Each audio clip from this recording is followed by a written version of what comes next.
Thanks to Dave Etlin and Bonnie Shop. Our readings are posted on YouTube and on the New Mercury website. Thanks, guys. All right, our next reader, David Sterritt, is chair of the National Society of Film Critics. He's a film professor at Columbia University in New York City and also at the Maryland Institute College of Art here in Baltimore. He's the chief book critic of Film Quarterly and editor of the Quarterly Review of Film and Video. He's published books on Alfred Hitchcock, Terry Gilliam, The Beat Generation, and many other subjects.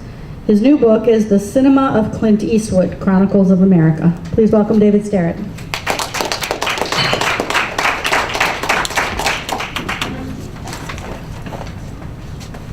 Thank you, Deborah. That's an outdated biography. I sent a new one to John, but evidently it didn't get to you. So anyways, half of those things are no longer true. But there's all kinds of other things that are true. So They were true once. you can imagine what they might be. Okay, so yeah, this is my latest book, The Cinema of Clint Eastwood, and I thought I would, the publisher, it has two publishers, the British one, Wallflower Books, and the American was Columbia University Press. And they wanted to have it out like right away for some reason. I think they wanted to have it out before Clint dies, you know, and he's like pretty old, but he's also in excellent shape. So I wasn't able to get into, in any specific way, into his movie, which is out now, American Sniper. But it has caused a lot of ruckus, and so I thought, you know, I'm going to bypass that, but I thought it might be interesting to just get a little bit into Clint Eastwood's politics, which is a subject of never-ending fascination. So I'm just going to sort of read some paragraphs out of one part of the book, which I hope will at least roughly cohere. So first of all, gee, it's very hard to see up here. Okay. A quote from Clint Eastwood in 1992. "I've been a Republican because I chose that party at the time of my military service at the beginning of the 50s, but I have a tendency to consider myself more of a free thinker. My political choices don't really fit in with any of the camps, and actually I feel myself to be something of a libertarian in the sense that I think you have to let people live in peace, respect individual freedoms." So that sounds nice. Okay.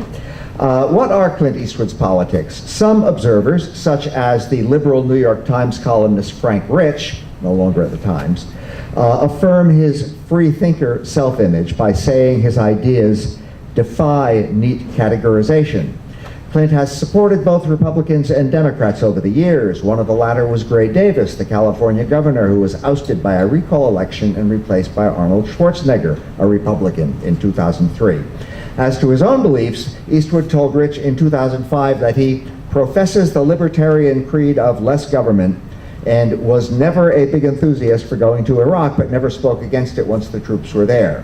This puts Eastwood, and this is according to Frank Rich, in the same middle as most Americans. And Rich quotes Eastwood as saying, "I vote for what I like. I'm not a loyalist to any party. I'm only a loyalist to the country."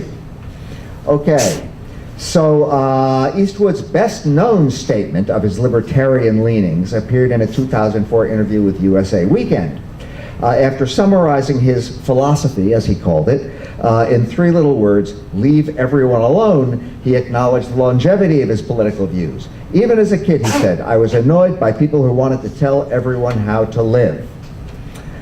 One of the more interesting characterizations of Clint's political attitude comes from a film and literature scholar named David Cremeen, who finds a strain of anarchism in a number of Eastwood's films, especially the Westerns. A strain of sort of libertarian anarchism in the Sergio Leone movies that made Eastwood into a big movie star, Fistful of Dollars, A Few Dollars More, and The Good, the Bad, and the Ugly. And then in the four Westerns which Clint Eastwood himself directed. I think there's four of them, yeah. Anarchism comes in a wide variety of shapes, sizes, and schools, but this particular scholar, Cremeen, takes it as a social philosophy that valorizes individual freedom, yet recognizes obligations to society, and tends to be anti-mechanization, at least when technology is used to control people, and anti-capitalistic and anti-property, although it allows for possessions. This established, this point of view finds that Clint Eastwood's characters in his 7 Westerns increasingly, I'm quoting now, increasingly act as anarchists, striking out against forms of domination, whether it be of themselves or of others. So thoroughgoing are their pure agency and free will that at the conclusions of their stories they ride away in solitude, leaving behind, in most cases, not so much as a name, since occupying a space within a community and a space of power is antithetical to anarchist doctrine.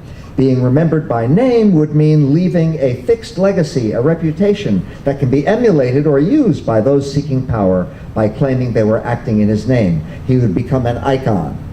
Of course, an icon is exactly what Clint Eastwood has become. So, we're going to get up to the interesting part soon, have no fear. Let's see. The ability to find strains of political philosophy in Clint Eastwood's cinema does not mean that his ideas are broad or substantial. "There's a rebel lying deep in my soul," he told a British magazine in a profile piece. "Anytime anybody tells me the trend is such and such, I go the opposite direction. I got where I am by coming off the wall." Here we have Clint as a mere contrarian, being different for the sake of being different, and also as a mere show-off, pushing a rebel image that's as trite as it is unfounded. "I have a reverence for individuality," he told the same magazine in the same self-congratulatory vein, adding later, "I've always considered myself too individualistic to be either right-wing or left-wing." Now we come up to the part which you're all waiting for, which is the Republican National Convention of a couple of years ago. Okay, so I begin this last part of my reading with a quote from that great philosopher Neil Diamond from his song, "I Am, I Said." And I quote, "I am, I said, to no one there, and no one heard at all, not even the chair." In an unforeseen development of 2012, Clint Eastwood made a national media appearance that may well stand as the most memorable political act of his career. Invited to speak his mind at the Republican National Convention in Tampa, Florida, the superstar celebrity opted for an impromptu performance in which he addressed an empty chair, making believe that President Obama was in it. He got the idea from "I Am, I Said," a 1971 hit by pop singer Neil Diamond, which Clint heard on his hotel room radio before giving his speech. Eastwood later told a journalist that his actions at the podium seemed odd at the time, even to him. "But, you know, I'm an odd person," he added. "One thing about getting into the senior status of life like I am, you don't really care. You just say what you say and then you get away with it." Rambling beyond his allotted time, Eastwood perplexed the audience and severely distressed Stuart Stevens, the senior strategist for Republican candidate Mitt Romney, whose nomination was nominally the convention's main business. According to a book about the 2012 campaign by Mark Halperin and John Heilemann, the senior strategist for Republican candidate Mitt Romney excused himself, went into another room, and vomited. Told you it was going to get interesting. Okay.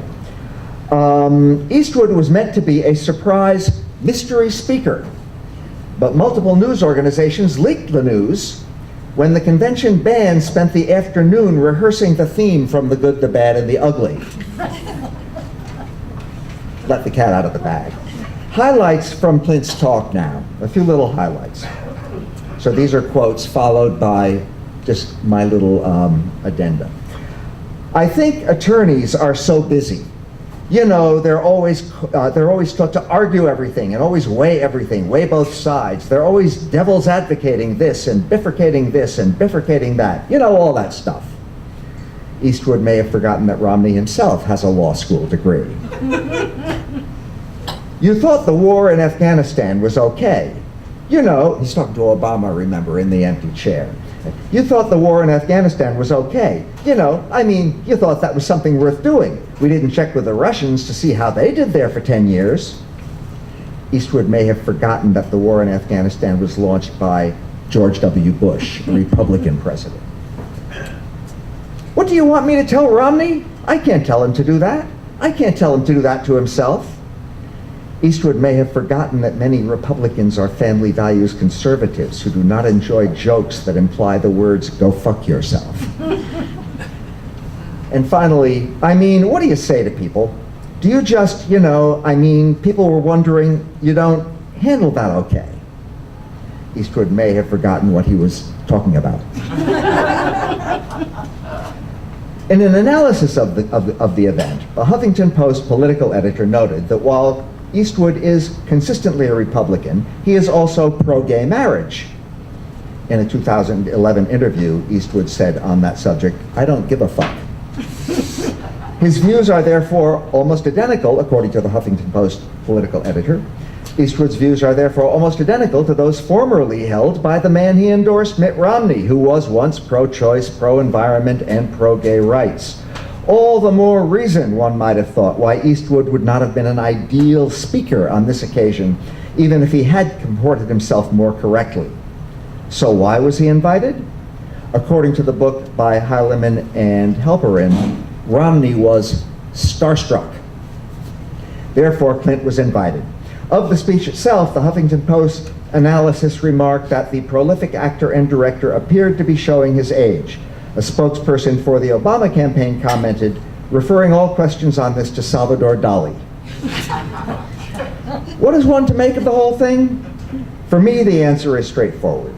Eastwood is many things to many people, but however one chooses to read him, as a star, an artist, a mogul, a celebrity, a cultural production, or all of these, he is today an octogenarian who has paid up his dues and is heading for the ultimate exit with all his libertarian colors flying high. It is midnight in the garden. There won't be another icon like him, fascinating, infuriating, perhaps a touch crazy, and original to his bones for a long time to come. And I will just finish up now with a very, very brief quote from Clint just 3 years ago, commenting on his performance at the Republican National Convention. If somebody's dumb enough to ask me to say something, they're gonna have to take what they can get.